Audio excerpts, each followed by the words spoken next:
మన Anand agriculture company వచ్చేసి total organic company అనమాట. ఇది నాసిక్లో ఉంటుంది. మనం ప్రతి ఒక్క పంటకి ప్రతి ఒక్క మొక్క దశ నుంచి హార్వెస్టింగ్ దశ వరకు స్టేజ్ 1 స్టేజ్ 2 ప్రతి ఒక్క స్టేజ్కి మనం వాడుకోవచ్చు అనమాట. స్టార్టింగ్ స్టేజ్లో మన దగ్గర గుళికలు ఉన్నాయి, పంచంకోలు గుళికలు ఉన్నాయి, ఎన్పికే గుళికలు ఉన్నాయి. దీంతోపాటు కిట్స్ ఉన్నాయి మన దగ్గర, ఫెర్టిలైజర్ కిట్స్. ఇవి వాడడం వల్ల ఏం జరుగుతుందంటే నేలలో ఉన్నటువంటి ఇప్పుడు దాకా డిఏపి యూరియా వాడడం వల్ల నేల బాగా గట్టిపడిపోయి ఉంటుంది. ఇవి మన దగ్గర ఎన్పికే బ్యాక్టీరియా వాడడం వల్ల ఏం జరుగుతుంది, నేలలో ఉన్న పోరస్నెస్ మంచిగా ఉంటుంది అనమాట. దానివల్ల రూట్ గ్రోత్ మంచిగా లోపలికి వెళ్ళడం, రూట్ గ్రోత్ లోపలికి వెళ్ళిన తర్వాత చెట్టు అనేది ఇమ్యూనిటీ బాగా పెరుగుతుంది అనమాట. చెట్టు కొంచెం ఫస్ట్ స్టేజ్కి వచ్చిన తర్వాత దాంట్లో పురుగు అటాక్ అవుతుంది అనమాట.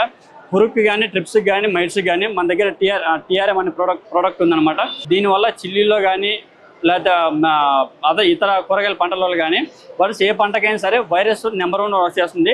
దీంతో పాటు టఫైట్, ఈ 2 ప్రోడక్ట్లే కాకుండా ఇంకా చాలా ప్రోడక్ట్లు ఉన్నాయి మన దగ్గర. ఏంటంటే వైరస్కి సంబంధించిన కూడా ప్రోడక్ట్లు ఉన్నాయి. వైరస్ కొన్ని స్టేజ్ దాటిన తర్వాత ఫ్లవరింగ్ స్టేజ్ వస్తుంది.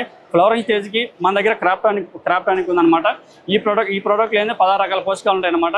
ప్రతి ఒక్క పంటకి ఫీమేల్ ఫ్లవరింగ్ చాలా ఇంపార్టెంట్. ఇది మేల్ ఫ్లవరింగ్తో పాటు ఫీమేల్ ఫ్లవరింగ్ ఎక్కువ రావడానికి వర్క్ చేస్తుంది. అలానే ఫ్లవర్ డ్రాప్ అవుట్ అవ్వకుండా కూడా వర్క్ చేస్తుంది.